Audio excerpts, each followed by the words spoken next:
Hey everybody, Chris here from O'Reilly Auto Parts to show you how to change the thermostat housing on a Chevy 5.3 liter V8 engine.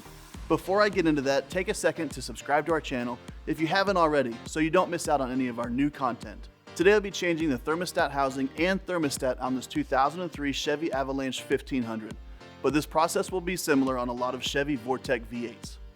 A good number of GM and Chevy trucks were equipped with this engine, but be sure to know the specifics for your truck before getting started. And if you're not completely comfortable doing this yourself, we'd be happy to recommend a professional technician in your area.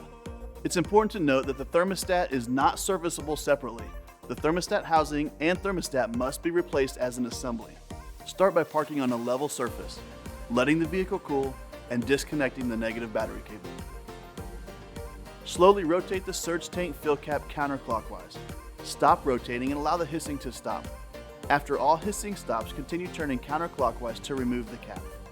Put a drain pan in place and open the petcock. Allow the system to drain completely. Close the radiator petcock. Take off the engine cover by loosening the intake manifold sight shield bolt.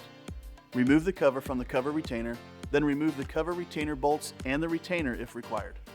Loosen the air cleaner outlet duct clamps at the throttle body and mass airflow intake air temperature sensor. Remove the radiator inlet hose clip from the outlet duct. Then remove the air cleaner outlet duct.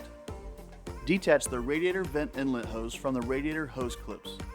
If equipped, remove the throttle body heater hose retainer and the inlet radiator hose retainer from the fan shroud. Loosen the inlet hose clamp and remove the inlet hose from the water pump. I've already drained the coolant from the engine, but when you remove the thermostat, be sure to put a drain pan in place underneath because coolant will drain out. Remove the two bolts that hold the water pump outlet and the thermostat in place and pull the thermostat from the water pump. Install the new water pump outlet, which includes the coolant thermostat. Make sure to use the new thermostat O-ring. Tighten the bolts to 11 foot-pounds. Install the outlet hose and hose clamp on the water pump outlet.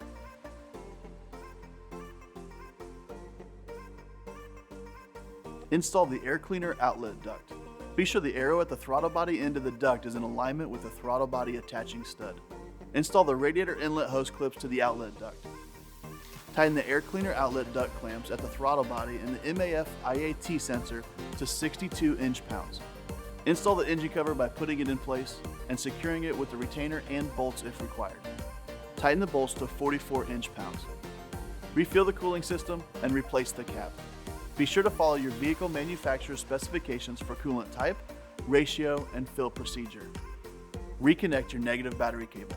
Remove your drain pan, start your vehicle, and let it warm up to operating temperature with the heater on. If the heater is blowing warm air, turn the truck off, check the coolant level, and add coolant as needed. Then close the hood. And that's it. You'll find everything that you need for this and other jobs at your local O'Reilly Auto Parts store or O'ReillyAuto.com. Our DIY videos are designed to help answer questions we get in our stores every day. If you found this one helpful, subscribe to our channel to get all the latest. We'll see you again soon.